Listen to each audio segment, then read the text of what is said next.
علی ذالک لمن الشاہدین والشاکرین والحمد للہ رب العالمین ان اللہ وملائکتہ یصلون علی النبی یا ایہا الذین آمنوا صلوا علیہ وسلموا تسلیما الصلاۃ والسلام علیک یا سید یا رسول اللہ وعلی آلک واصحابک یا سید یا حبیب اللہ الصلاۃ والسلام علیک یا سید یا نبی اللہ وعلی آلک واصحابک یا سید یا نور اللہ اللہم صلی علی سیدنا و مولانا محمد معدن الجود والکرم وآلہ وصحبہ وبارک وسلم۔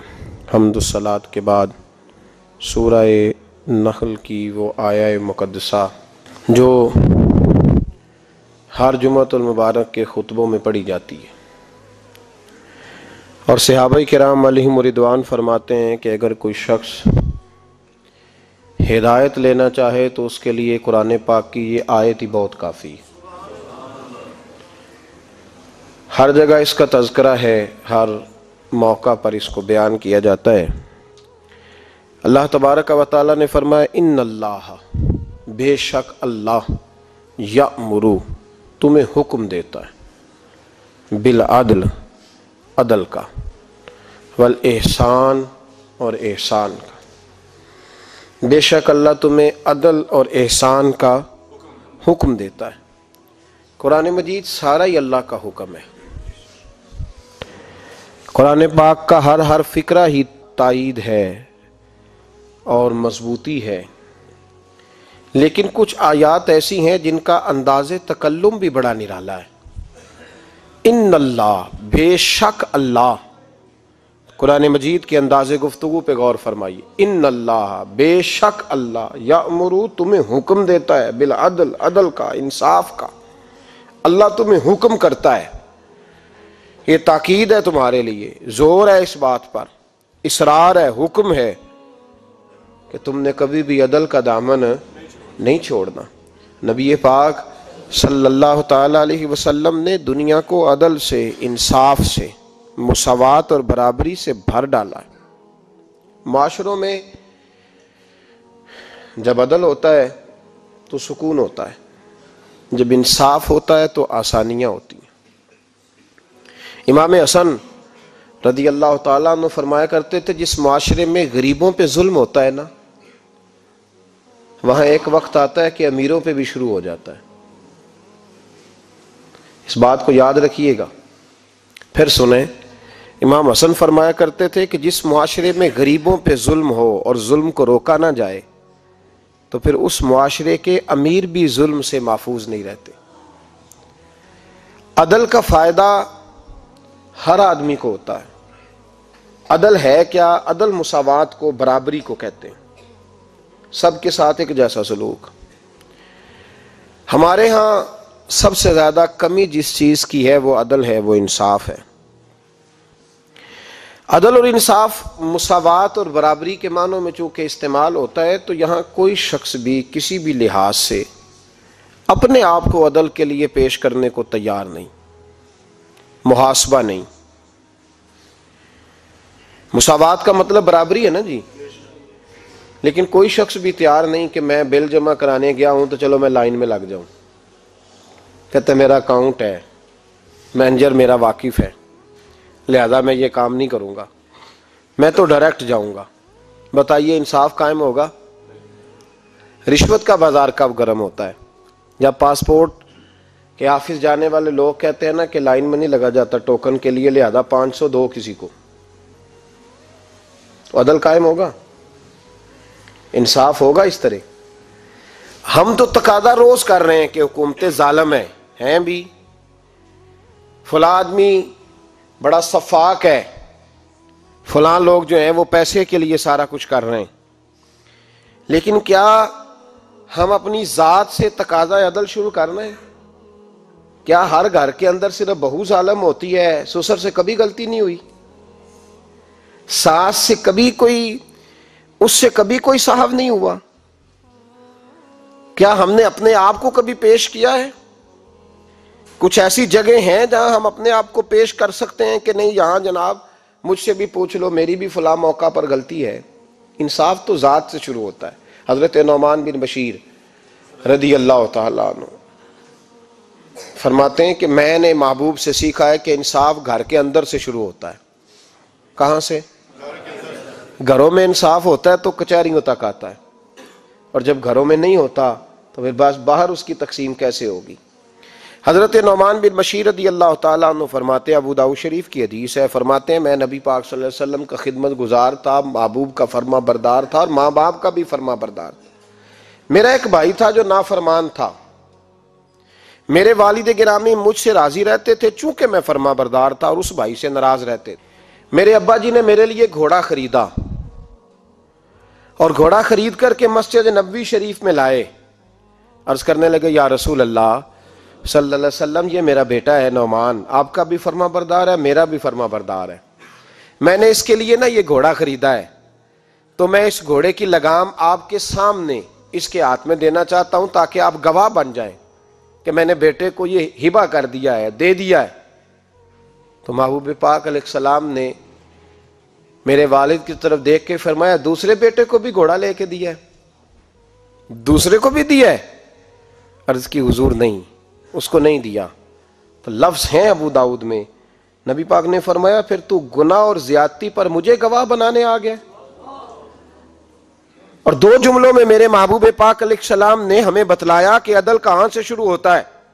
فرمایا فاتقوا اللہ فاعدلوا اولادکم، اللہ سے ڈر اور اپنی اولاد میں انصاف کر۔ ڈر اللہ تعالیٰ سے، اپنی اولاد میں عدل کر، انصاف کر۔ اگر ایک چیز اس کو لے کے دی ہے تو دوسرے کو بھی لے کے دے۔ ہمارے ہاں نا ایک لفظ پایا جاتا ہے میرا لاڈلا ہے، 5 بیٹے ہیں تو سب سے آخر والا میرا، تو باقی 4 کون ہے؟ بتلائیے یہ لاڈلا لفظ رکھا کیوں گیا؟ اس کی ضرورت کیا درپیش ہوئی؟ بھئی میرا جو سب سے آخر نمبر والا بچہ ہے نا، 5ویں نمبر کا میرا لاڈلا ہے، تو باقی 4 پہ بھی حکم لگاؤ نا، وہ کیا ہے؟ کوئی نام دو ان کو بھی۔ تو گھر کے اندر فساد تو آپ نے تب شروع کیا جب عدل ہی نہیں ہوا۔ پھر آپ کہیں گے کہ یہ میری بات سنتا ہے تو فلانا بیٹا نہیں سنتا، تو ٹھیک کرتا ہے، سمجھانے کے لیے کہہ رہا ہوں۔ بھئی آپ نے خود ہی تو کہا یہ میرا لاڈلا ہے تو دوسرا میرا لاڈلا نہیں۔ میں اس فکرے سے بہت ساری جگہوں پہ پریشان ہوتا ہوں کہ آپ نے، اور پھر 4 بیٹوں کے بیچ ہی آپ نے کہہ دیا کہ چوتھا میرا لاڈلا ہے۔ تو اب بتائیے ان تینوں کے دل پہ کیا گزری؟ وہ پھر منصوبہ بندی کریں گے نا۔ پھر جب کل ان کی بیگم آ کے ان کے کان میں کہے گی نا کہ اماں تیرے بچوں کو پیار سے نہیں دیکھتی، تو اسے فوراً یاد آئے گا ہاں 18 سال پہلے میری اماں نے کہا تھا چھوٹا میرا لاڈلا ہے، تو اس کے تو ذہن میں وہ باتیں گردش کریں گی۔ تو گھر توڑنے کا آغاز تو ہم نے خود کر دیا۔ ایک گھر کے اندر باقاعدہ جماعت اور علیحدہ گروہ بندی تو ہم نے خود کر لی جب ہم نے یہ کہہ دیا کہ یہ لاڈلا ہے۔ ہاں میرے نبی پاک علیہ الصلوۃ والسلام نے بعض مواقع پر بیٹیوں کی دلجوئی زیادہ کرنے کا کہا۔ دلجوئی اس لیے کہ بیٹی مسافر ہے، اس نے جانا ہے، وہ مہمان ہے، اس نے نکلنا ہے، دلجوئی کے لحاظ سے، اس لحاظ سے نہیں کہ جائیداد میں باپ بیٹوں پہ ظلم کر کے بیٹی کو زیادہ دے دے، یہاں اس کی بھی گنجائش نہیں۔ لیکن یہ جو عدل کا تقاضا ہے یہ ہے جب گھر کے اندر عدل ہونے لگے، انصاف ہونے لگے۔ پتہ ہے سسر صاحب کو پتہ ہے کہ ساس بہو کے جھگڑے میں غلطی میری بیگم کی بھی ہے، اسے پتہ ہے ساری بات کا۔ کیا خیال ہے آپ کا؟ ہوتا ہے نا پتہ کہ نہیں جی اس میں نا تھوڑا بیگم صاحبہ کا بھی قصور ہے، لیکن چونکہ وہ جو بیٹی آئی ہے وہ کسی کی ہے نا، اس لیے جب بات کریں گے تو یہ کیسے ہو سکتا ہے کہ بات انصاف کی ہو؟ یہ ممکن نہیں۔ میرے نبی پاک علیہ الصلوۃ والسلام نے ہمیں جو دین عطا فرمایا ہے اس کے تقاضے جو بیان فرمائے، تو عدل کا ترازو جب کسی کے ہاتھ میں دیا تو پھر اس کو یہ حکم دیا کہ تو انصاف کر۔ اور میرے نبی پاک صلی اللہ علیہ وسلم نے فرمایا جس آدمی کو کسی قوم کا والی بنایا گیا، نگران بنایا گیا، عادل اور قاضی اور جج بنایا گیا، پھر اس نے انصاف نہ کیا، تو محبوب فرمانے لگے اس سے اللہ بھی بری ہے اور اللہ کے رسول بھی بری ہے، ہمارا اس سے رشتہ نہیں۔ تو نظام عدل ہی نہیں قائم کیا تو یا رسول اللہ جو کرے، جو نہ کرے اس کے بارے میں فرمایا بری ہے اس سے، اور جو کرے اللہ اکبر، اس کی بھی شان میرے مصطفیٰ نے کمال ہی بیان کر دی۔ بخاری مسلم میں مشکات میں حدیث موجود ہے، حضور علیہ السلام فرماتے ہیں جس نے سفید داڑھی والے نیک بوڑھے مسلمان کی عزت کی، سفید داڑھی والا نیک بوڑھا مسلمان جس نے اس کی عزت کی، اور جس نے قرآن پاک کے عالم کی عزت کی، اور فرمایا جس نے عدل کرنے والے حکمران کی عزت کی، وہ سمجھ لے میں نے اپنے خدا کی عزت کی ہے۔ اتنا بڑا درجہ، اتنا بڑا مرتبہ، اتنے بڑے لفظ کہہ دیے۔ فرمایا جس شخص نے عادل حکمران کی عزت کی، وہ سمجھے میں نے اپنے اللہ کا اکرام کی، اللہ کی عزت کی۔ یاد رکھیے گا، نا انصافی پر سزا ہے، اور اگر کوئی انصاف کرے تو اس کے لیے جزا بھی بڑی اعلیٰ ہے، اس کے لیے پھر اللہ رسول کی بارگاہ میں انعامات بھی بڑے گراں قدر ہیں، اس کا اعزاز اور اکرام بھی بہت زیادہ ہے، لیکن شرط انصاف ہے۔ تقاضا یہ ہے کہ ہم انصاف کریں۔ عدل کا ترازو جب ہمارے ہاتھ آئے تو ہم یہ نہ دیکھیں کہ یہ ہمارا اپنا ہے۔ اللہ قرآن مجید کی سورہ نساء میں فرماتے ہیں انصاف کے لیے کھڑے ہو جاؤ، چاہے تمہارا کوئی اپنا قریبی کیوں نہ ہو، انصاف کے لیے کھڑے ہو جاؤ۔ دیکھو، انصاف خرابی تب ہوتی ہے جب لوگ منصب دیکھ کر انصاف کرتے ہیں، منصب دیکھ کر۔ جب منصب نہ دیکھا جائے، رسول اللہ کا قانون دیکھا جائے صلی اللہ علیہ۔ حضرت عمر بن عاص رضی اللہ تعالیٰ عنہ نے مصر خود فتح کیا تھا، خود فاتح تھے، حضرت عمر نے انہیں گورنر مصر بنا دیا۔ ان کا بیٹا ایک عام آدمی کے بیٹے کو کہنے لگا چلو اپنا اپنا گھوڑا دوڑاتے ہیں، بھلا کون جیتتا ہے۔ گھوڑے دوڑے، عام آدمی کا بیٹا جیت گیا۔ گورنر صاحب کے بیٹے نے درہ اٹھایا، اور درہ اٹھا کر کے اس جیتنے والے غریب آدمی کی کمر پہ درے مارے۔ اس کو جب درے لگے تو بیٹے نے گھر آ کے باپ کو اپنی لہو لوہان کمر دکھائی۔ باپ کے دل میں بڑی قدر ہوتی ہے اولاد کی۔ درجے تو لوگ ماں کے بیان کرتے رہتے ہیں، لیکن جتنا باپ پیار کرتا ہے اس کا بھی تقاضا کوئی کر نہیں سکتا۔ والد نے جب دیکھا نا لہو لوہان ہے گردن، تو والد چیخے، روئے، اور پھر پتہ نہیں اگلے 1.5 منٹ میں اس بچے کے والد کو کیا ہوا، اس نے آنسو پونچھے اور بیٹے کو کہنے لگا میرے گھوڑے کے پیچھے بیٹھ۔ کہا کدھر جانا ہے؟ فرمانے لگے یہ ظلم کا دور نہیں، یہ عمر کا دور ہے۔ ہاں ایسی بات ہے کوئی جو مرضی کر جائے؟ بیٹھ میرے گھوڑے پہ۔ آدھی رات کے وقت پہنچے مدینے، اور باہر جا کے وہ آدمی پکارنے لگے، کہنے لگے عمر باہر آؤ، نکلو خوابگاہ سے۔ جب غریبوں پہ ظلم ہو تو پھر حکمرانوں کو سونے کی اجازت نہیں ہوا کرتی، باہر آؤ۔ فاروق اعظم آدھی رات کو اٹھ کے آئے، کیا ہوا؟ کہا عمر دیکھ، یہ بیٹا جو میں نے اپنے منہ کے نوالے کھلا کھلا کے پالا ہے، ذرا میرے لال کی پشت دیکھ، تیرے دور حکومت میں یہ حال ہوگا۔ حضرت فاروق اعظم نے کہا جاؤ بلا کے لاؤ فاتح مصر کو۔ حضرت عمر بن عاص بیٹے سمیت آئے۔ جناب فاروق اعظم فرمانے لگے مجمع میں کھڑا کر کے، فرمایا کیوں مارا تو نے اس کو؟ گردن جھک گئی۔ فرمایا تو گورنر کا بیٹا تھا اس لیے مارا ہے؟ اس غریب آدمی کے بچے کو کہا درے پکڑ اور گورنر کے بیٹے کو اس کے سامنے مار، اور اتنے مار کے اسے سمجھ آئے۔ جب اس کو درے لگ رہے تھے تو لوگ دیکھ رہے تھے۔ تھوڑی دیر گزری تو حضرت سیدنا عمر فاروق رضی اللہ تعالیٰ عنہ نے فرمایا گورنر مصر کو بھی سزا دو، اس کے کپڑے اتروا کے اسے ٹاٹ کا لباس پہناؤ۔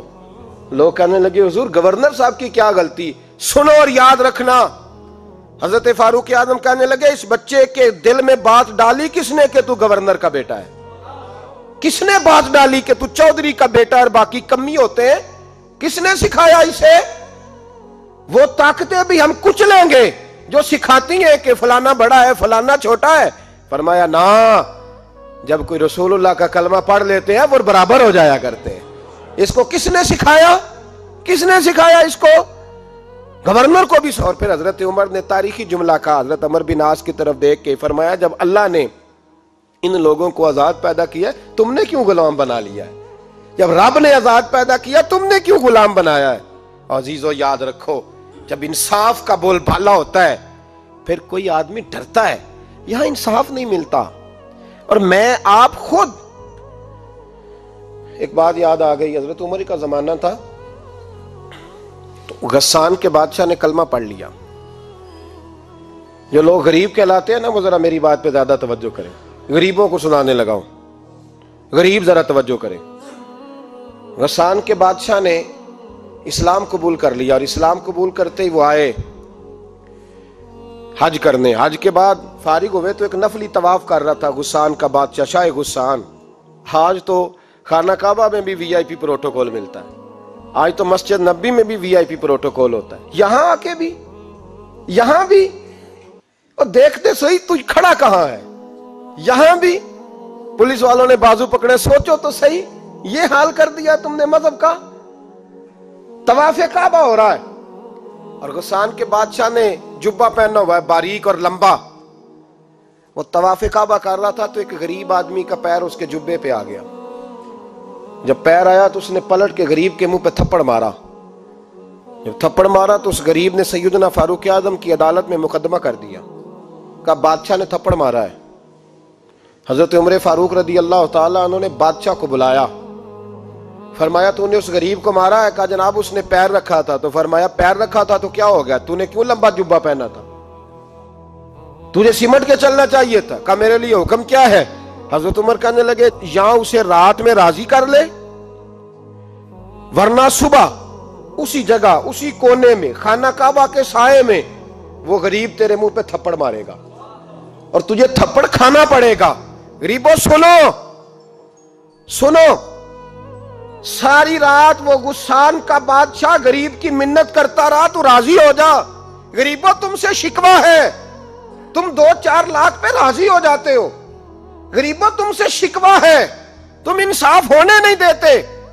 غریبوں تم تھوڑی تھوڑی بات پہ مطمئن ہو جاتے ہو، تھوڑی تھوڑی بات۔ جتنے غریب تن ہیں لباسوں سے دور دور، اتنی ہی چادریں میں مزاروں سے چھین لوں، اور جتنے غریب گھر ہیں اجالوں سے دور دور، اتنی ہی روشنی میں ستاروں سے چھین لوں۔ اتنی تو ہمتیں ہو میری کم سے کم بلند کہ شاہوں کے تاج فقط اشاروں سے چھین لوں۔ تمہاری زیادتی ہے، تم نے ظلم پروان چڑھایا ہے۔ جب تم چودھری کے کہنے پر، ایم این اے کے کہنے پہ راضی ہو جاتے ہو، تم انصاف ہونے نہیں دیتے۔ ڈٹنا سیکھو، کھڑے ہونا سیکھو۔ جب اسے کہا نا راضی ہو جا، تو وہ غریب کہنے لگا میں راضی ہو جاؤں اور کل تو کسی اور کو بھی تھپڑ مارے؟ فرمایا جتنی تیرے پاس دولت ہے لا کے قدموں میں رکھ۔ ہم دولتوں کی پرواہ اس لیے نہیں کرتے کہ ہم نے محمد عربی کا چہرہ دیکھا ہوا ہے، اب میری نگاہوں میں جچتا نہیں کوئی، اس لیے کہ جیسے میرے محبوب ہیں ویسا نہیں۔ تم اثر لینا چھوڑ دو، تم اثر بڑا لیتے ہو، ہاں تمہارے اوپر چیزیں اثر انداز ہوتی ہیں، اس لیے انصاف نہیں ہوتا۔ ڈٹنا سیکھو، کھڑے ہونا سیکھو۔ جو بھائی ڈٹ جاتا ہے نا وہ بڑے کمال کر جایا کرتا ہے۔ ساری رات مناتا رہا۔ حضرت عمر سے کہنے لگا وہ نہیں مانتا، تو جناب عمر کہنے لگا پھر تیاری کر لے، ہم بادشاہ نہیں دیکھیں گے، دولت نہیں دیکھیں گے، ہم رسول اللہ کا دین دیکھیں گے، ہم نبی پاک کا نظام دیکھیں گے۔ وہ بادشاہ رات کو دوڑ گیا، بھاگ گیا، جا کے عیسائی ہو گیا۔ لوگوں نے کہا اتنا قیمتی آدمی عمر نے ضائع کر دیا۔ فرمایا چپ کرو، میں نے کوئی چیز ضائع نہیں کی، میں نے تو اپنے رسول کا دین بچا لیا ہے، کوئی شے ضائع نہیں ہوئی۔ عدل جب تک میں پھر کہوں گا، اس عدل کے نقصان میں ہر آدمی برابر کا شریک ہے۔ ہم عدل ہونے نہیں دیتے، ہم عدل قائم نہیں کرتے، ہمارا تقاضا ہی نہیں کہ عدل ہو، ہم اپنے آپ کو عدل کے لیے پیش ہی نہیں کرتے، مزاج ہی نہیں۔ حضرت علی المرتضیٰ ایک جری انسان تھے، اور وہ علی تھے جن پر انسانیت رشک کرتی ہے، اور مولا علی وہ ہستی تھے کہ میرے مصطفیٰ کریم صلی اللہ تعالی علیہ وسلم نے فرمایا اس کے دیدار کو تو فرشتے بھی آیا کرتے ہیں نا، بڑا آدمی۔ اور پھر امیر المومنین خلیفۃ المسلمین حضرت علی، خود مولا علی نے حضرت قاضی شریح کو قاضی بنایا، چیف جسٹس بنایا، اپنے ہاتھوں سے تعیناتی کی۔ حضرت مولا علی رضی اللہ تعالیٰ عنہ کی زرہ گم ہو گئی، کافی دیر گزر گئی تو ایک یہودی کے پاس وہ زرہ آپ کو نظر آئی۔ حضرت علی نے ڈائریکٹ اس سے چھین نہیں لیا، حالانکہ امیر المومنین تھے۔ ہمارے ہاں ڈنڈا بھی بڑا چلتا ہے نا، جو طاقتور ہوتا ہے وہ تو تھانے جاتا ہی نہیں، اس کو ضرورت نہیں، اس نے تو بندے رکھے ہوئے ہیں، اس کو تو پتہ ہے کام کیسے لینا ہے۔ لیکن حضرت علی نے آئینی رستہ اختیار کیا، قانونی رستہ۔ قاضی صاحب کی عدالت میں مقدمہ کیا کہ فلاں یہودی کے پاس میری زرہ ہے اور وہ چوری ہو گئی تھی، گر گئی تھی، گم گئی تھی، مجھے دلائی جائے۔ قاضی صاحب نے بلا لیا یہودی کو، امیر المومنین بھی کٹہرے میں۔ قاضی صاحب کہنے لگے اس سے کہ زرہ تیری ہے؟ اس نے کہا جی میرے پاس ہے تو میری ہے. قاضی صاحب کہنے لگے حضرت علی سے گواہ آپ کو دینے پڑیں گے کیونکہ مقدمہ آپ نے کیا ہے, اگرچہ وہ امیر المومنین ہے. توجہ ہے بھائیوں کی, سمجھ آ رہی ہے باتوں کی؟ گواہ امیر المومنین آپ نے دینے ہیں کیونکہ مقدمہ آپ نے دائر کیا ہے. تو حضرت علی کہنے لگے میرا بیٹا حسن گواہی دے گا کہ میری ہے, اور میرا غلام کمبر گواہی دے گا. قاضی صاحب کہنے لگے حضور ان کی گواہی درست تو ہے پر میں نہیں تسلیم کرتا, اس لیے کہ بیٹے تو باپ کے حق میں بولا ہی کرتے ہیں, نوکر تو آقاؤں کے حق میں بولتے ہی ہیں, جائیں کوئی غیر جانبدار بندہ لے کے آئیں جو گواہی دے. تو حضرت علی خاموش ہو گئے, کہنے لگے ابھی میرے پاس ایسا کوئی گواہ نہیں. قاضی صاحب کہنے لگے چلیں پھر آپ یہودی کو راضی کریں, آپ نے کیوں بلا وجہ گھسیٹا عدالت میں, راضی کریں, انصاف کا تقاضا ہے. تو حضرت علی قریب گئے, کہنے لگے بھیا ناراض نہ ہونا, زرا تو میری ہے, ناراض نہ ہونا, میں نے غلط مقدمہ نہیں کیا. وہ علیحدہ بات ہے کہ میرے پاس گواہ نہیں تو میں کوئی بے انصافی نہیں کر سکتا, تو میرے ساتھ چل تجھے کھجوروں کا حلوہ کھلاتا ہوں تاکہ تو راضی ہو جائے. وہ یہودی کہنے لگا میں نے قاضی صاحب کا انصاف دیکھا اور جناب علی کا انصاف کے لیے کھڑا ہونے دیکھا تو میں مولا علی کے قدموں میں بیٹھ گیا. میں نے کہا علی جب تیری یہ شان ہے تو محمد عربی کا کیا مقام ہوگا. میں نے کلمہ پڑھنا شروع کر دیا. دیکھیں نا تقاضا پورا کیا ہے حضرت علی نے. تو وہ کہنے لگا علی تیرے انصاف کے رنگ نے نا, جملہ یاد رکھنا, کہنے لگا یہودی علی تیرے انصاف کے اس رنگ نے میرے دل سے کفر کی میل دور کر دی, تیرے عدل نے میرا کفر توڑ دیا, کفر. لیکن شرط لیکن نا غریب آدمی ابو ایوب انصاری, ماڑے بندے, اب تو پیر اور مولوی بھی گنجائش نہیں نہ دیتا کسی کو بولنے کی. تو سیاست دان تو اللہ ہی کی پناہ, وہ تو پتہ نہیں کس طرح سوتے ہیں رات کو, اللہ ہی جانتا ہے, پتہ نہیں کس طرح اپنے آپ کو مطمئن کر کے وہ زندگیاں گزار رہے ہیں, خدا ہی بہتر جانتا ہے. حضرت عمر فاروق جیسا دلیر اور جرری آدمی جمعہ پڑھانے مسجد میں داخل ہوئے تو جناب ابو ایوب انصاری دروازے پہ کھڑے ہو گئے, کہنے لگے عمر تیرے نوکر نہیں, ٹائم پہ آیا کر, بڑی دیر سے کھڑے ہیں. کیوں دیر سے آیا ہے؟ بڑے جلالی تھے نا حضرت عمر, لیکن وہ جلالی اس وقت تھے جب کوئی ظلم کرتا تھا, اور ذات کے لیے جلالی نہیں تھے. کب وقت پہ آیا کر, کو ملازم نہیں تیرے.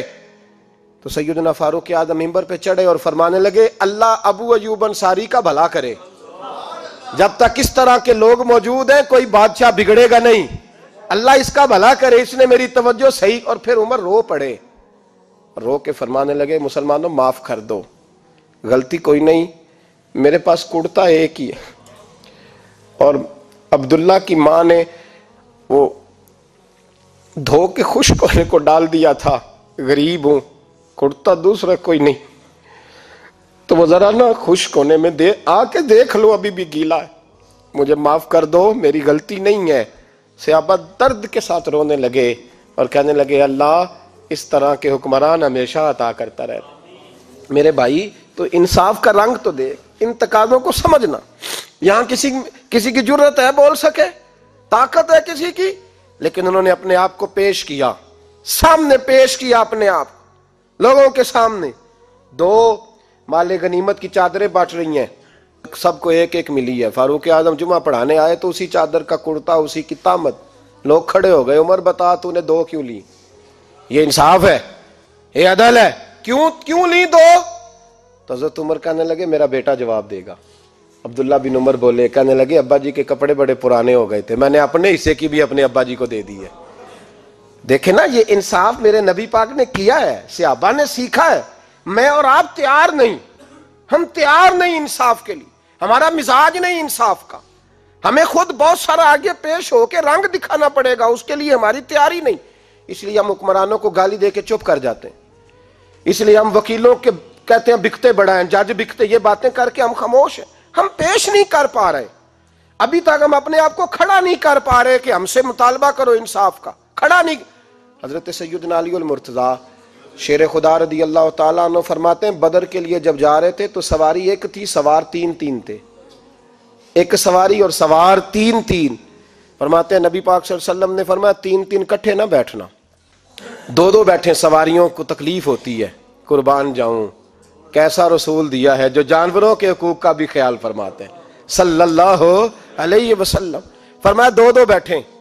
حضرت علی کہتے ہیں پہلے میں اور نبی پاک صلی اللہ علیہ وسلم بیٹھے, اور تیسرے ہمارے ساتھ ابو درداء رضی اللہ تعالیٰ عنہ. فرماتے ہیں جا رہے تھے بدر کے لیے، پہلے میں اور حضور بیٹھے، پھر نبی پاک اور ابو دردہ بیٹھے۔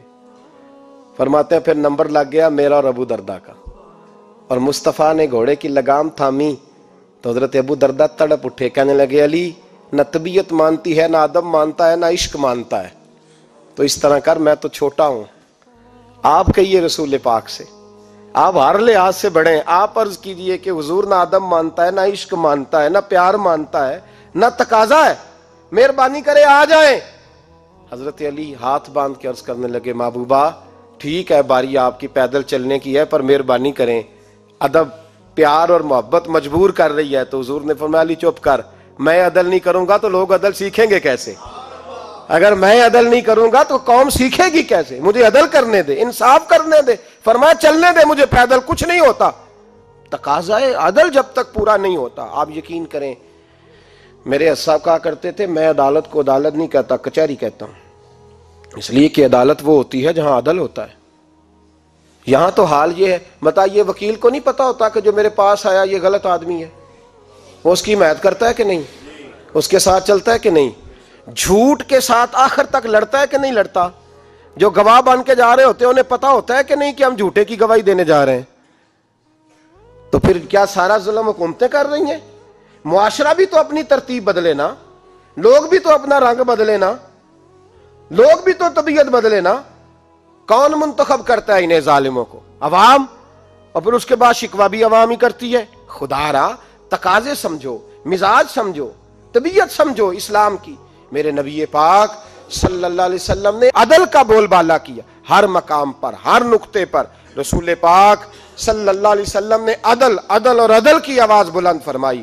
کوئی مقام ایسا نہیں، آپ پڑھیے کتاب میں، اگر ایک کلمہ پڑھنے والے اور یہودی کا فیصلہ آیا ہے اور نبی پاک صلی اللہ علیہ وسلم نے یہودی کو حق میں سمجھا ہے تو نبی پاک نے یہودی کے حق میں فیصلہ دیا ہے۔ وہ منافق بگڑ گیا ہے، حضرت عمر کے پاس گیا ہے، لیکن حضور نے فرمایا جہاں جاتا ہے جا، فیصلہ وہی کیا جائے گا جو عدل پہ مبنی ہوگا، جو انصاف پہ مبنی ہوگا۔ ہماری طبیعتوں کے اندر سے وہ جو جس سٹیج پہ کو بیٹھا ہے وہ وہاں بڑا ہے، وہ جہاں بیٹھا ہے وہ سلطنت کا مہاراجا ہے، وہ کہتا ہے نہیں نہیں میرے پاس سارا کچھ ہے، یا تو میں اختیارات استعمال کروں گا، وہ استعمال نہ ہوئے تو پھر دولت استعمال کروں گا۔ تو جب اجتماعی مزاج قوم کا بگڑتا ہے، پھر معاشرے میں ناانصافی عام ہوتی ہے، پھر ظلم عام ہوتا ہے، پھر بے رہ روی کا شکار۔ اور میرے نبی پاک صلی اللہ علیہ وسلم کی حدیث سن لے، ذرا جا کے سننا یہ والی روایت، اور اسے یاد کر لینا، اس کا رٹا لگا لینا۔ حضور نے فرمایا تھا جس معاشرے میں بے حیائی عام ہوگی وہاں ایسی بیماریاں پیدا ہوں گی جن کا علاج ہی کوئی نہیں ہوگا۔ اور حضور نے فرمایا جس قوم کے اندر انصاف نہیں ہوگا وہاں قتل عام ہوگا۔ انصاف نہیں، جب تک مجرم کو سزا نہیں ملتی، جب تک مجرم کو سزا نہیں ملتی اتنی دیر تک لوگوں کے لیے وہ نشان عبرت نہیں بنتا، اتنی دیر تک لوگ باز نہیں آتے۔ یاد رکھیں جب انصاف ہوگا، عدل ہوگا، اور عدل کرنے والے جب عدل کریں گے اور انصاف کا دامن تھامیں گے، پہلی بات تو یہ ہے کہ ہم اپنے آپ سے ورا کریں بہت ساری چیزوں کو۔ ہم دیکھتے ہیں حکومت نے چھوٹی چھوٹی کمیٹیاں بنا دی ہیں مصالحتی کمیٹیوں کے لیے، بین المذاہب کمیٹیاں، بڑا کچھ بن گیا ہے، لیکن لوگ گروہ بندی کا شکار ہیں، گروہی تعصبات ہیں۔ دیکھتے ہیں کہ ہمارا ووٹ کس طرف ہے، ہمارا مزاج کس طرف ہے، اس رنگ میں ملت کا اجتماعی نقصان ہو جائے، شیرازہ بکھر جائے۔ اور میں شروع میں کہہ چکا ہوں، امام حسن فرمایا کرتے تھے اگر غریب پر ظلم نہ روکا جائے گا تو وہ ظلم امیر کے دروازے تک بھی جائے گا۔ ایک وقت آئے گا کہ امیروں کے ساتھ بھی زیادتیاں ہونے لگیں، اس لیے کہ جب ظلم ہوتا ہے تو اس کی آگ بھی پورے معاشرے کو لپیٹ میں لیتی ہے، اور جب انصاف ہوتا ہے تو اس کی برکتیں بھی سارے معاشرے کو فائدہ دیتی ہیں۔ عدل انصاف ضروری امر ہے۔ حضرت عمر فاروق رضی اللہ تعالیٰ عنہ جناب زید بن ثابت رضی اللہ تعالیٰ عنہ کو خود قاضی بنایا تھا۔ حضرت زید بن ثابت کو قاضی خود بنایا، خود تعینات کیا۔ حضرت ابی بن کعب رضی اللہ تعالیٰ عنہ نے نا حضرت عمر پر مقدمہ کر دیا حضرت زید بن ثابت کی حکومت میں، خود حضرت عمر پر۔ جناب عمر جب پہنچے نا وہاں سب لوگ بیٹھے رہے، ایک شخص کہنے لگا تم اپنے امیر کے لیے کھڑے نہیں ہوئے، تو حضرت زید بن ثابت کہنے لگے چپ کر جا، ان پر مقدمہ ہے، وہ حساب دینے آئے ہیں، امیر المومنین بن کے نہیں آئے۔ سامنے کھڑا کیا، تو گفتگو کے دوران کوئی ایسا موقع آیا کہ حضرت عمر کو قسم دینی پڑی، تو حضرت زید بن ثابت حضرت ابی بن کعب سے کہنے لگے یار لحاظ کر، وہ فاروق اعظم ہے، امیر المومنین ہے ہمارے، اور تو ان سے قسم کا مطالبہ کر رہا ہے۔ حضرت سیدنا فاروق اعظم کی طرفداری میں بات کی نا، تو حضرت سیدنا عمر فرمانے لگے زید اس مقدمے کا فیصلہ کر لو اور اس کے بعد میں تمہیں معزول کر دوں گا، تم تو اہلیت ہی نہیں رکھتے۔ حضور کیا ہوا؟ فرمایا تم نے میری طرفداری کیوں کی؟ تم نے مجھے امیر المومنین کیوں کہا؟ تم نے کیوں میرے حق میں بات کی؟ اگر میں اور تو اس طرح کرنے لگیں گے تو امت کو عدل کون دے گا؟ اگر میرا اور تیرا یہ رنگ ہو جائے گا، کیوں تو نے مجھے امیر المومنین کہا؟ اس وقت میں اپنی صفائی دینے آیا ہوں، عمر بن خطاب سے زیادہ میرا کوئی تعارف نہیں ہونا چاہیے، کیوں تم نے یہ لفظ کہے؟ اور فرمایا اگر مجھ پر قسم آئے گی اور جو میرے اوپر لاگو ہوگا مجھے وہ کام کرنے کا تمہیں حکم کرنا چاہیے تھا۔ یہاں تو حال ہی کوئی نہیں، مزاج ہی کوئی نہیں۔ ہماری قوم بڑی سمجھدار ہے، حکمران بھی بڑے سمجھدار ہیں۔ ممتاز حسین قادری رحمت اللہ علیہ کو پھانسی ہوئی تو لوگ کہنے لگے مولوی شدائی ہو گئے، فیصلہ تھا عدالت کا تو ماننا چاہیے تھا۔ ایک فیصلہ ایک پیپلز پارٹی کے سابقہ صدر کے بارے میں بھی عدالت نے دیا تھا، اور پھر آپ کی پارلیمنٹ نے اس فیصلے کو کنڈم کیا، مذمت کی، اور اٹھ کے کہا گیا کہ ہم مذمت کرتے ہیں، فیصلہ غلط تھا۔ جب حضرت ممتاز قادری کے حق میں فیصلہ آئے تو اس وقت لوگ بولتے ہیں، کہتے ہیں دیکھو جناب عدالت کا فیصلہ ہے اور مولوی کہہ رہے پھانسی نہ دو۔ اور جب ایک شخص پر، ایک عام آدمی پر فیصلہ آئے اور بڑی عدالت کرے اور وہ چوکوں چوراہوں میں کھڑا ہو کے کہے کہ ہم اس فیصلے کو نہیں مانتے، پھر کوئی آدمی نہیں بولتا۔ پھر کسی جگہ ہم نے کہا تھا بچ جا، تو رسول اللہ صلی اللہ علیہ وسلم کی ناموس والوں کا لحاظ کر، اللہ رسول تیرا خیال فرمائیں گے۔ لیکن یہاں عدل اور انصاف کے تقاضے بڑے عجیب ہیں، غریب کے حق میں فیصلہ اور ہے اور امیر کے حق میں فیصلہ اور ہے۔ چودھری صاحب پہ درخواست آ جائے تو ایس ایچ او صاحب ٹیلی فون کرتے ہیں، چودھری صاحب درخواست آئی ہے تواڈے تو دا کی کرنا جے، کی کرنا تواڈے تے اپلیکیشن آئی ہے، لینی ہے کہ نہیں؟ اور اگر غریب آدمی بیچارہ ریڑی والا 4 بیٹیوں کا باپ ہے اور نہ وہ گدھا گاڑی پہ بیچتا ہے فروٹ، تو غلط کراسنگ کی وجہ سے مقدمہ ہو گیا ہے، تو چودھری کو ساتھ لے کے وہ گیا ہے، چونکہ 4 بیٹیاں نا، اور کل اس کی ملکیت وہی 5000 تھا جس کا اس نے فروٹ خریدا تھا۔ چودھری بھی کرسی پہ، ایس ایچ او بھی کرسی پہ، اور غریب آدمی زمین پہ بیٹھا ہے، اور ایک ایک زبان سے 32 گالیاں اسے دی جا رہی۔ وہ کہتا ہے چودھری صاحب تہاڈی مہربانی، میں تو شامی گھر جانا ہے تے میری تیاں روٹی کھانی، مہربانی کرو میرا سامان واپس کر دو، مہربانی کرو خدا را میرا سامان دے دو۔ او یار ظلم یہ ہے کہ یہاں امیر کے لیے قانون اور ہے اور غریب کے لیے قانون اور ہے۔ اس وقت پھر ظلم ہوتا ہے، پھر زیادتی ہوتی ہے، پھر ملتیں نہیں بنتی، پھر اس سے ڈاکو پروان چڑھتے ہیں، اس سے پھر ظالم پروان چڑھتے ہیں۔ اپنے آپ کو پیش کرو، یاد رکھو میرے نبی پاک صلی اللہ علیہ وسلم نے فرمایا ظلم قیامت کے اندھیروں میں سے ایک اندھیرا ہوگا، ظالموں کو قیامت کے دن ٹھوکریں لگیں گی، رستہ نہیں ملے گا۔ اپنے آپ کو پیش کریں، چھوٹی سی بھی زیادتی، چھوٹا سا بھی ظلم نہ ہونے پائے، انصاف کے تقاضے پورے ہونے چاہیے۔ نبی پاک صلی اللہ تعالی علیہ وسلم نے جو امت ہمیں بنایا ہے تو اس امت میں انصاف کا بول بالا ہے، کوئی آدمی انصاف سے بالا تر نہیں۔ بہت بڑی بات کرنے لگا ہوں، امام ابو نعیم نے لکھا ہے خود رسول پاک نے اپنی ذات کو انصاف کے لیے پیش کیا۔ اس بات کو میں جب کبھی سوچتا ہوں نا تو لگتا ہے کہ روح پرواز کر رہی ہے اور پتہ نہیں کہاں کہاں سے ہو آئی ہے۔ انصاف کا بول بالا ایسے نہیں ہوتا۔ حضرت فاروق اعظم اور مولا علی اور عثمان غنی اور ابو بکر صدیق اور سیدنا قاضی شریح جیسے لوگ ایسے ہی تیار نہیں ہوتے۔ ان کے پیچھے جو میرے رسول پاک صلی اللہ علیہ وسلم کا مزاج ہے اس کو سمجھیں، غور کریں۔ میں جب اس پہلو کو دیکھتا ہوں نا، آپ یقین کریں یہ روایت میں کبھی کبھی پڑھتا ہوں اور کبھی کبھی اس کو بیان کرتا ہوں تو میں کھو جاتا ہوں بہت ساری جگہوں پہ، پتہ نہیں کہاں کہاں کا سفر طے ہو جاتا ہے۔ حضرت عکاشہ بن محسن رضی اللہ تعالیٰ عنہ فرماتے ہیں کہ نبی پاک صلی اللہ علیہ وسلم کے وصال سے 2-3 دن پہلے کی بات، محبوب پاک صلی اللہ علیہ وسلم نے فرمایا سب لوگوں کو مسجد نبوی میں اکٹھا کرو۔ اکٹھا کیا جب کوئی نئی آیت آتی تھی یا کوئی جنگ کی تیاری ہوتی تھی تو لوگ اکٹھے کیے جاتے تھے، سب کو اکٹھا کیا۔ کہتے ہیں جب حضور کا حجرہ نور کھلا تو 2 آدمی بظاہر حضور کو سہارا دے کے لائے، اتنی بخار اور کمزوری ہے۔ حضور منبر پہ بیٹھے اور جب نبی پاک بات کرتے ہیں تو ہاتھ مبارک پہ بظاہر راشا ہے، کانپتے ہیں دست اقدس۔ محبوب نے مجمع پہ نظر ڈالی، فرمایا تمہیں کسی نئے حکم کے لیے نہیں بلایا، بس اللہ نے اپنے ایک بندے کو اجازت دی، چاہے تو دنیا میں رہے اور چاہے تو اس کی بارگاہ میں حاضر ہو جائے۔ اس بندے نے پردے کا فیصلہ کیا ہے، میں نے تمہارے بیچ وقت گزارا ہے، تمہارے ساتھ رہا ہوں۔ حضور فرمانے لگے میری زبان سے، میرے قول سے، میرے فعل سے غلاموں کسی کو تکلیف پہنچی ہو تو بدلہ لے سکتا ہے، یہ نہیں فرمایا معاف کر دو، اٹھو اور بدلہ لو۔ حقیقی جمہوریت تھی نا۔ حضرت عکاشہ بن محسن پیچھے سے کھڑے ہو گئے، بوڑھے آدمی، کہنے لگے حضور ایک جنگ میں صفیں سیدھی کراتے کراتے میری ننگی پشت پہ درہ مارا تھا آپ نے، بدلہ لینا ہے۔ عجیب ہی منظر بن گیا مسجد نبوی کا، آنسو بہنے لگے، لوگ تڑپنے لگے۔ محبوب نے فرمایا بلال جاؤ، فاطمہ کے گھر میں درہ پڑا ہے، لے آؤ۔ حضرت بلال کہتے ہیں سیدہ کے دروازے پہ دستک دی، اماں جی نے کہا کون؟ اماں جی میں غلام بلال ہوں، وہ درہ چاہیے تھا۔ تو سیدہ کہنے لگی نہ تو جنگ ہے نہ جہاد ہے، حضور نے درہ کیا کرنا ہے، طبیعت مبارک تو علیل ہے، بلال ماجرا کیا ہے؟ حضرت بلال رو پڑے، کہنے لگے ایک صحابی بدلہ لینا چاہتے ہیں۔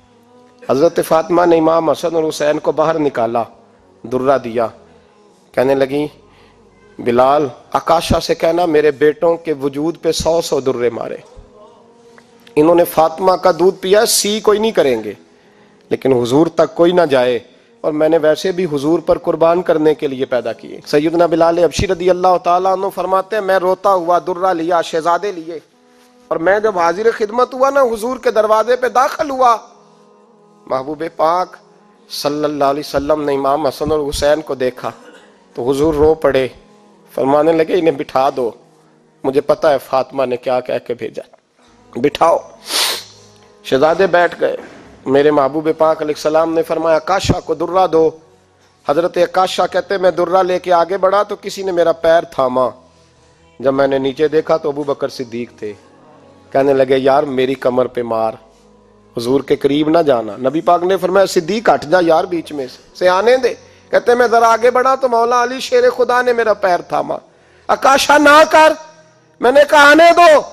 محبوب فرمانے لگے علی ہٹ جاؤ اسے آنے دو۔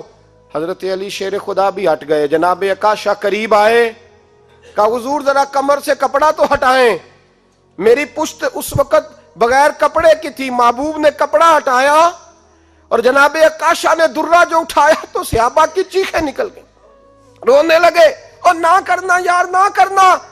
جناب عکاشہ نے درہ دور پھینکا اور حضور کے وجود کو چومنے لگے، کہنے لگے کس نے درہ مارنا تھا، میں تو جاتے جاتے حضور کا بوسہ لے کے اپنے لیے جنت اکٹھی کرنے جا رہا تھا۔ میرے محبوب پاک صلی اللہ علیہ وسلم نے فرمایا جس نے جنتی دیکھنا ہو میرا عکاشہ دیکھے۔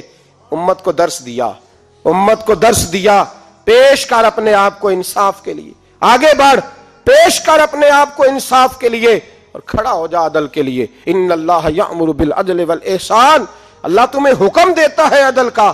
میرے مصطفیٰ کریم صلی اللہ علیہ وسلم نے خود، حالانکہ وہ درہ جو محبوب پاک صلی اللہ علیہ وسلم نے ان کو مارا وہ عمدن نہیں تھا، وہ تو صفیں سیدھی ہو رہی تھی، کہا تم بھی آگے ہو جاؤ تم پیچھے ہو جاؤ، روٹین ہوتی تھی۔ بھائی میرے محبوب صلی اللہ علیہ وسلم یہ پیغام دے کے گئے ہیں امت کو، عدل کا دامن تھام، انصاف سے زندگی گزار، انصاف کے ساتھ وقت گزار۔ اور اگر تو انصاف نہیں کر، محمود غزنوی بیٹھے ہیں، ایک بندہ تڑپتا اور روتا ہوا آ گیا، روتا ہوا، کہا کیا ہوا؟ کہنے لگا حضور میں غریب ہوں، اور ایک بات اس طرح بھی ملتی ہے کہ عورت تھی اور بی بی آ کے کہنے لگی حضور میں غریب نہیں ہوں، 3-4 بیٹیوں کی ماں ہوں، خامد فوت ہو گیا، شاہی خاندان کا ایک نوجوان میرے گھر آتا ہے اور میری بیٹیوں کے ساتھ ظلم کرتا ہے، مہربانی ہو جائے۔ محمود غزنوی کہنے لگے تو جا، سپاہیوں سے کہنے لگے یہ بی بی دوبارہ آئے تو میں سویا ہوا بھی ہوں تو مجھے اٹھا لینا، کہا جیسے ہی وہ تمہارے گھر میں آئے مجھے بتانا۔ بی بی کہتی ہے تیسرے دن میں دوبارہ گئی، دروازے شاہی پہ دستک دی تو محمود فوراً نکلے لباس پہنا جنگ کا، نیزہ، تلوار، تیر، کمان، گھوڑے پہ بیٹھے میرے ساتھ چلے، اور کہتے ہیں جب اندر داخل ہوئے تو وہ نوجوان گھر کے اندر تھا۔ محمود غزنوی نے اندر جاتے ہی کہا جلدی سے چراغ بند کرو، دیا گل کر دیا، چراغ بند کر دیا، اور محمود نے 2 وار کی اور نوجوان کی گردن اڑا دی۔ جب قتل ہو گیا تو محمود نے کہا پانی لاؤ، اور بی بی کہتی ہے میں پانی لائی 1 پیالہ، 2 پیالے، 3 پیالے، 5 پیالے پی گئے محمود پانی کے، پیتے ہی جا رہے۔ میں نے کہا بادشاہ کیا ہوا؟ تو محمود رونے لگا، کہنے لگا تجھے انصاف مل گیا نا؟ کہا مل گیا۔ تو محمود کہنے لگے یہ میری سگی بہن کا بیٹا تھا اور میری بیوہ بہن کا اکیلا بیٹا تھا۔ جب تو میرے گھر آئی کہ شاہی خاندان کا نوجوان آتا ہے تو میں نے تحقیق کی تو مجھے پتا چلا کہ وہ تو میرا اپنا بھانجا ہے۔ میں نے قسم کھائی تھی کہ جب تک تجھے انصاف نہیں ملے گا میں پانی نہیں پیوں گا، پانی نہیں پیوں گا۔ پانی اس لیے مانگا ہے کہ پیاس سے مر رہا ہوں، اور دیا اس لیے بند کیا ہے کہ بہنیں بڑی پیاری ہوتی ہیں نا، اور پھر بہن بیوہ ہو اور بیٹا اس کا یتیم ہو اور اکیلا ہو پھر رنگ اور ہوتا ہے نا، اس لیے چراغ گل کر کے میں نے اسے قتل کیا ہے کہ اگر مارنے لگوں تو کہیں بہن کا چہرہ نہ میری آنکھوں کے سامنے آئے، کہیں بھانجے کا تصور دیکھ کر میں اسے چھوڑ نہ دوں۔ ان اللہ یأمر بالعدل والاحسان، جب تک عدل اور انصاف ہوتا رہتا ہے، معاشرہ سکون سے بھرا رہتا ہے۔ یاد رکھو جس معاشرے میں عدل نہیں ہوتا، جس معاشرے میں انصاف نہیں ہوتا، جس معاشرے کے اندر لوگ اپنے آپ کو بالا تر سمجھنے لگتے ہیں، جس معاشرے کے اندر ہمارا تو یہ حال ہے کہ باہر سے آ کر ہمارا دشمن حملہ کر کے لوٹ جاتا ہے، ہمیں پتہ ہی نہیں چلتا، بس ٹھیک ہے مار گئے چھٹی ہو گئی۔ جس معاشرے کی بے حسی کا یہ عالم ہو کہ درجنوں لوگ قتل ہوں، اور میں دکھ سے یہ باتیں کرتا ہوں، دکھ سے۔ ایک دن نا اخبار پہ 4 قتلوں کی خبر بھی لگی ہوئی تھی اور ایک سیاستدان کی ممکنہ شادی کی خبر بھی لگی ہوئی تھی۔ کلیجہ پھٹتا ہے بات کرتے۔ وہ خبر اتنی چھوٹی سی تھی کہ آج ضلع لاہور میں 4 لوگ قتل ہو گئے، وہ خبر اتنی چھوٹی تھی، اور ایک سیاستدان نئی مداری کرنے لگا ہے، اس کی خبر بڑی تھی۔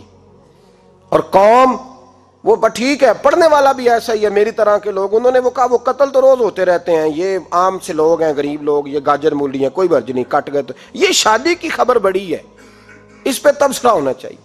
اسی وقت پھٹے آباد ہو جاتے ہیں، چونک آباد ہو جاتے ہیں، بحث شروع ہو جائے، 4 آدمی قتل ہو گئے، ٹھیک ہے معاذ اللہ، مسئلہ ہی کوئی نہیں۔ اتنی بے حسی، اس قدر زیادہ سفاکیت، اور قومی میڈیا مداری گروہ کی خبریں بڑی دیتا ہے، اور جو بیچارے قتل ہو گئے سرے راہ، جن کی رپٹ بھی پتہ نہیں کب درج ہوگی، اور جن کے بارے میں پہلی کاروائی کا آغاز بھی پتہ نہیں کب ہوگا، ان کی خبریں چھوٹی ہیں۔ ہم تو اس طرح ہیں جیسے کوئی مداری لگائے گا تو ساری قوم وہاں اکٹھی ہو جائے گی، یہ سنجیدہ قوموں کا وتیرہ نہیں۔ او بھائی، ہم پاکستانی، پنجابی، یہ سارا کچھ بعد میں ہے، سب سے پہلے ہم رسول اللہ کے غلام ہیں۔ ہمارے مزاج کے اندر وہ سارا کچھ ہونا چاہیے جو ہمارے نبی نے ہمیں عطا فرمایا ہے، ہمیں ان ساری چیزوں کو سیکھنا چاہیے جو رسول پاک نے ہمیں عطا فرمائی ہیں۔ اپنے مزاج کو تبدیل کریں، انصاف کا آغاز کریں، اور اگر کبھی غلطی ہو جائے تو ڈٹ کے کہیں ہو گئی، اپنے آپ کو پیش کریں۔ حضرت علی شیر خدا رضی اللہ تعالیٰ عنہ فرمایا کرتے تھے جسے دنیا میں سزا ملے گی اللہ دوبارہ قیامت میں نہیں دے گا، اس لیے کہ میرا رب بڑا کریم ہے۔ آپ فرمایا کرتے تھے وہ بڑے قیمتی لوگ ہیں جو دنیا میں سزا لیتے ہیں لیکن آخرت کی سزا سے بچ جایا کرتے ہیں۔ یہاں اگر اپنے آپ کو پیش کر لیا جائے، یہاں اگر انسان اپنے آپ کا محاسبہ کر لے، اس جگہ عدل قائم کر لے، صبح قیامت اس کے لیے آسانی ہو جائے۔ غریب سے لے کر امیر تک جو جس جگہ بیٹھا ہے، جس منصب پہ بیٹھا ہے، اسے تقاضا عدل قائم کرنا چاہیے، اسے انصاف کا بول بالا کرنا چاہیے، اسے ہر مقام پر یہ سوچنا چاہیے کہیں ایسا تو نہیں کہ میں بے انصاف ہوں۔ اور یاد رکھیں انصاف ہوتا ہے، نہ انصاف کی آنکھیں ہونی چاہیے اور نہ انصاف کا دل ہونا چاہیے۔ وہ دیکھے نہ کہ سامنے کون ہے، اور اس کا دل اگر دھڑکے تو صرف انصاف کے لیے دھڑکے، کسی اور کے لیے دھڑکنا نہیں چاہیے۔ اسے بالکل فیصلہ کرنا چاہیے، جو بھی سامنے آئے اسے فیصلہ کرنا چاہیے۔ اپنے آپ کو پیش کرنا سیکھیں، معاشرے میں انصاف کرنا سیکھیں، عدل کرنا سیکھیں. ہمارے ہاں انفرادی سطح پہ جب شروع ہوگا یہ کام، انفرادی سطح پہ، پھر وہ اجتماعی. آپ یقین کریں لوگ گفتگو کی حد تک بھی انصاف نہیں کرتے. کوئی آدمی اگر صحیح کہہ رہا ہے نا بات، لیکن ہمارے مفادات کو ٹھیس پہنچ رہی ہے، تو اس کی مخالفت کرنا ہم ضروری سمجھتے ہیں. کہتے ہیں بات صحیح کر رہا ہے، پر چونکہ میرے مفادات کی نہیں، لہذا میں اس کو اس بات میں آگے بڑھنے کی اجازت نہیں دوں گا. 2-4 دن پہلے ایک صاحب مجھے سمجھانے لگے، کہنے لگے معاملات تھوڑے آگے بڑھ رہے ہیں، اب تو چیزیں بڑی ساری صحیح ہو گئی ہیں، علماء کو نرمی کرنی چاہیے. اور میں نے کہا کس بات کی نرمی؟ ہماری آواز تو اتنی مؤثر ہے ہی نہیں، ہم نے تو کبھی دعویٰ ہی نہیں کیا کہ ہماری وجہ سے بڑا انقلاب آ رہا ہے. اگر کونوں میں بیٹھ کے مسجدوں میں رسول اللہ کے نام کی دعائی دیتے تو اتنا تو موقع دو.